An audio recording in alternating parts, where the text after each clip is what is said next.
Hola, iniciamos nuestro primer taller y los retos ahora son la meta a vencer. Recuerda, puedes descargar los archivos de cada taller, para estudiarlos y que te sirvan de base para modificarlos y personalizarlos. Te recomiendo trabajes sobre una copia de los archivos originales, para que puedas retroceder en caso necesario.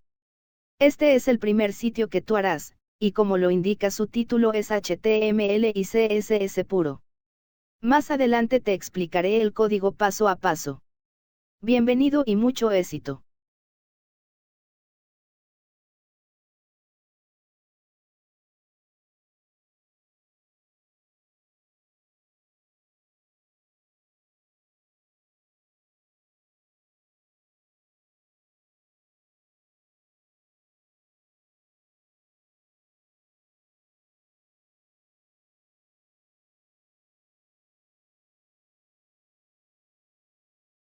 Aquí te mostramos cómo se ve el mismo sitio, en un formato de dispositivo celular promedio.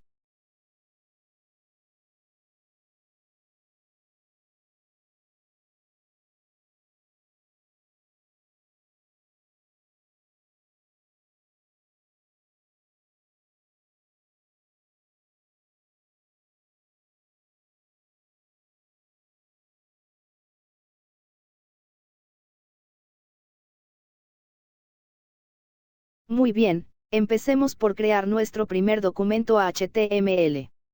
En la parte superior, se declara el tipo de documento, en la etiqueta inicial. Recuerda que HTML es un lenguaje de hipertexto marcado, y esas marcas, son precisamente que para cada tipo de declaración e instrucción se debe utilizar una marca, que nosotros llamamos etiquetas.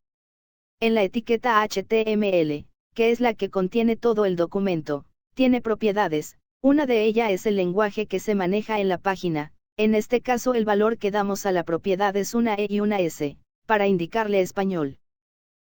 La etiqueta DCID, de encabezado en español, se contienen todas las declarativas, importantes para manejar adecuadamente el documento.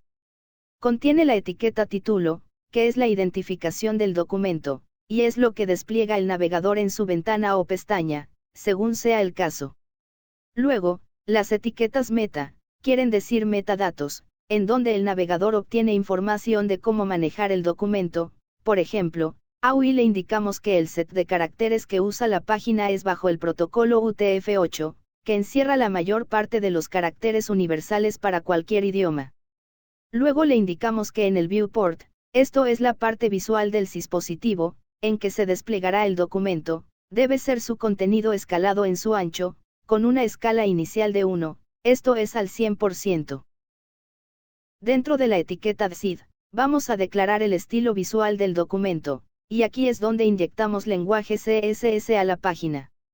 Recuerda, CSS es un lenguaje de estilización, no es HTML, se complementan y permiten al navegador interpretar mucho mejor cómo es que deberá presentar visualmente los objetos de la página. Para intercalarse con HTML, se utiliza una etiqueta denominada Style, que como casi todas las etiquetas, tiene una declaración de apertura y de cierre. En este caso, las declaraciones que hacemos para el estilo del documento, son derivadas del creador de la página, pero el lenguaje es muy amplio y cada creador puede establecer su propio gusto y estética.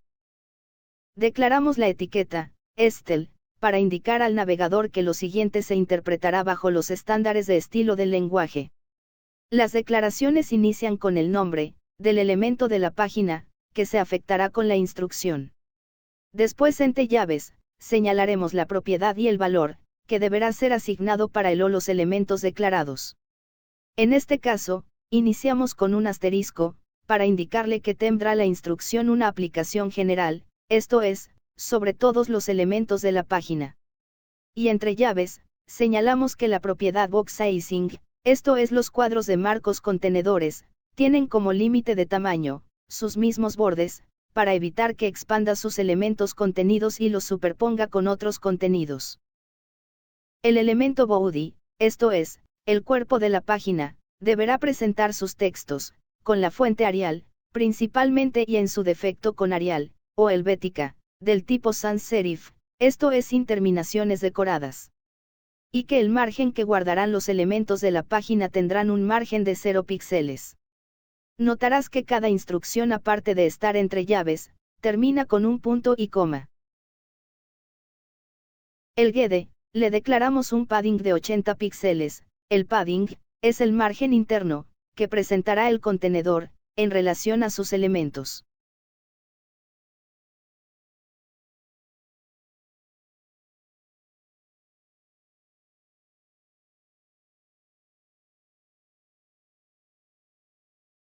Bien, seguimos con las declaraciones de la clase GEDE. Indicamos que la alineación del texto debe ser centrada, el color que deberá presentar el fondo, y el color que llevará la letra o texto.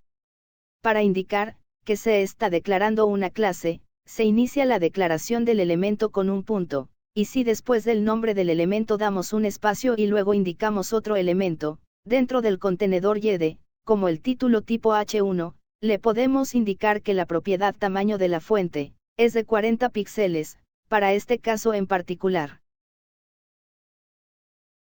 El menú de navegación de la página se le asignará la clase en Navibar, y le indicamos que si hay elementos que salen del área del contenedor, debe esconderse ese contenido en lo que rebasa al contenedor.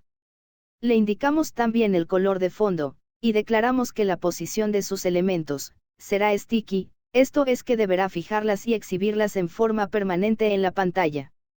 Se declara dos veces, porque cada navegador tiene su forma de interpretar las instrucciones. Los navegadores basados en Chromium, como Chrome de Google, Opera, Microsoft Edge, etc., interpretan diferente la instrucción a Internet Explorer, por ejemplo.